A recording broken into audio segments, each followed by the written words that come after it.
Hi friends, நம்ம இன்றைக்கி இந்த வீடியோவில் ரத்த பொரியல் எப்படி வைக்கிறதுனா பார்க்க போகிறோம். ஈரல் மாதிரியே தான் இந்த ரத்த பொரியல் அவ்வளோ ஹெல்த்தியான டிஷ்ஷு. உங்களுக்கு ரொம்ப ஈஸியாகவும் சிம்பிளாகவும் இதை வச்சிடலாம். ரத்தத்தோட ரேட்டுமே ரொம்ப கம்மி. நம்மளும் ஈஸியாகவே நம்மளுக்கு பட்ஜெட் ஃப்ரெண்ட்லியாக இருக்கும். டேஸ்ட்டும் செம்மையாக இருக்கும். இந்த சிம்பிளான ரெசிபி எப்படி பண்ணலான்னு பார்க்கலாம். Hi friends, welcome to Sri and mom life. வாங்க நம்ம வீடியோக்குள்ளே போகலாம். ரத்தம் நாங்கள் 2 வாங்கியிருக்கோம். அதில் என்னென்ன ஆட் பண்ணியிருக்கோம்னா மஞ்சத்தூள் ஃபஸ்ட்டு ஆட் பண்ணோம். மஞ்சத்தூள் நல்லா ஆட் பண்ணாலே நம்மளுக்கு அந்த ஒரு ஸ்மெல் கொஞ்சம் குறைஞ்சிரும். நெக்ஸ்ட்டு அதில் மிளகாத்தூள் ஆட் பண்ணுறோம். மிளகாத்தூள் பாதி, பெப்பர் பாதி நாங்கள் ஆட் பண்ணுவோம். இப்போது கல் உப்பு ஆட் பண்ணியிருக்கோம். நெக்ஸ்ட்டு நம்மளுக்கு சீரகத்தூள் மட்டும் ஆட் பண்ணியிருக்கோம். இப்போ இதை நல்லா பிசைஞ்சு எடுக்கணும். இப்போது நம்ம ரத்தம் பண்ணுறதுக்கு நிறைய பேர் வாங்காததுக்கு மெயின் ரீசனே இது க்ளீன் பண்ணுறதுக்கு ஒரு அன்கம்ஃபர்டபுளாக இருக்கும் தான். இது மாதிரி நம்ம ஈஸியாக க்ளீன் பண்ணிட்டோம்னா டேஸ்ட்டும் செம்மையாக இருக்கும். நம்மளும் வாங்கி சூப்பராக என்ஜாய் பண்ணலாம்.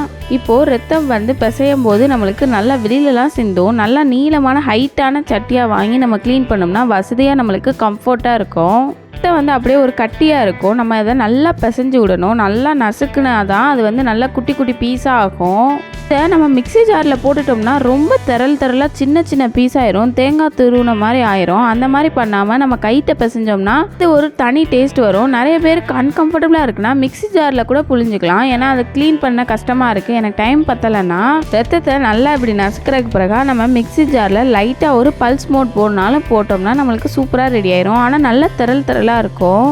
நீங்கள் மிக்ஸி ஜாரில் செய்கிறக்கும் நம்ம கையிலே பிசைஞ்சு இது பண்ணுறக்கும் உங்களுக்கே நல்லா டிஃப்ரென்ஸ் தெரியும். இப்படி நம்ம சைட்லேயே வச்சு நல்லா நசுக்கி இது பண்ணோம்னா சூப்பராக ரெடி ஆயிரும். நம்ம சின்ன பீஸாக எல்லாத்தையும் கன்வெர்ட் பண்ணிடணும், பெரிய பீசஸ் எல்லாமே.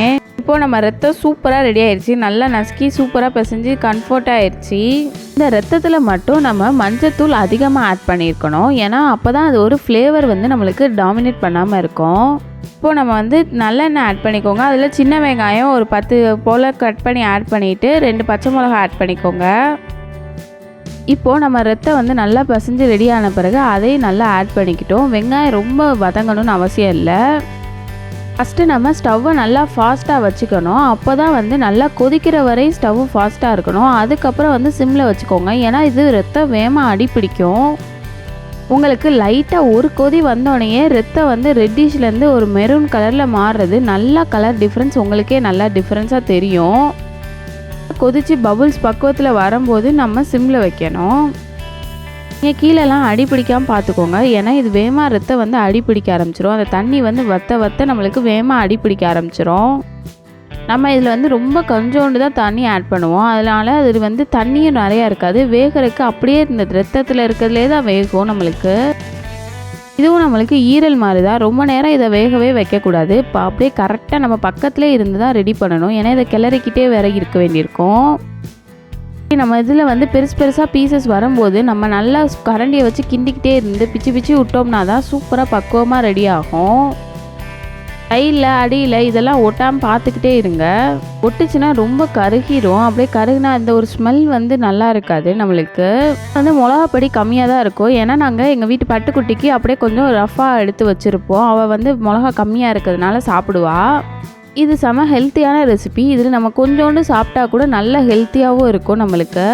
நாங்கள் குக் பண்ண பிறகு நாங்கள் என்ன பண்ணுவோம்னா நம்மளுக்கு தேவையான அளவு பெப்பர் ஆட் பண்ணிக்குவோம். அது தனி ஃப்ளேவர் கொடுக்கும். நம்ம பெப்பர் ஆட் பண்ணோம்னா நம்ம இந்த ரத்த பொரியலுக்கு தேங்காய் துருவி போடணும். தேங்காவை நம்ம மிக்சியில் அரைக்கிறதோட இந்த துருவி போட்டோம்னா அது ஒரு தனி ஃப்ளேவர், நல்ல டேஸ்ட்டு கொடுக்கும்.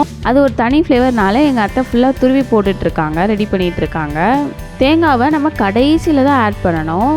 கொஞ்சம் எக்ஸ்ட்ரா ஃப்ளேவரிங்காக பெப்பர் ஆட் பண்ணியிருக்கோம். பெப்பர் ஆட் பண்ணோம்னா அது ஒரு சூப்பராக காரமாக நல்லா இருக்கும், செமையாக இருக்கும். இப்போ நம்ம இதை ரத்தத்தை சிம்லே வச்சு இந்த தண்ணியெல்லாம் வற்ற விட்டுட்டோம். சூப்பராக ஜூஸியாக நல்ல செம பக்குவமாக இருக்குது. நல்லா எல்லாமே வெந்தும் ரெடி ஆயிடுச்சு.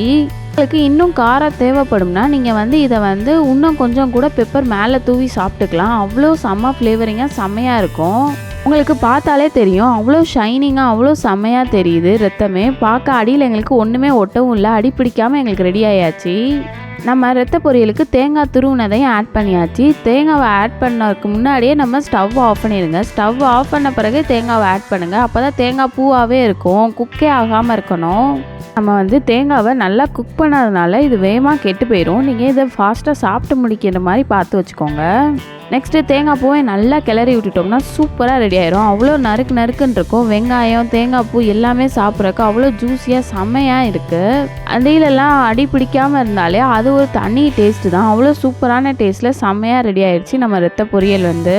நீங்கள் இந்த சைட்லலாம் அடிப்பிடிக்காமல் பார்த்துக்கிட்டாலே செம்ம பக்குவமாக ரெடி ஆயிரும். இதை வந்து ஓவர் குக்கும் பண்ணிடாதீங்க, அதுவும் நல்லா இருக்காது. அந்த தண்ணி வடிக்கிற வரை மட்டும் பண்ணுங்கள். ரொம்ப 50 ml வாட்டர் மட்டும் நீங்கள் எக்ஸ்ட்ரா ஆட் பண்ணிங்கன்னா அந்த பக்குவமே சூப்பராக இருக்கும்.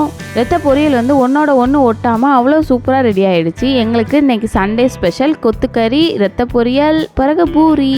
ஹெல்த்தியான ரெசிபியை நீங்களும் உங்கள் வீட்டில் கண்டிப்பாக ட்ரை பண்ணி பாருங்கள். அப்படியே அவ்வளோ ஒட்டாமல் தனித்தனியாக இருக்குது நம்ம ரத்த பொரியலே. நம்ம சேனலில் ஈரலை எப்படி குக் பண்ணுறதுன்றதுக்கும் வீடியோ இருக்குது, வேணுங்கிறவங்க மறக்காமல் செக் பண்ணுங்கள். இந்த வீடியோ பிடிச்சிருந்துச்சுன்னா மறக்காமல் லைக் பண்ணுங்கள். தேங்க்ஸ் ஃபார் வாட்சிங் the video. Subscribe to our channel for more videos. Tata by.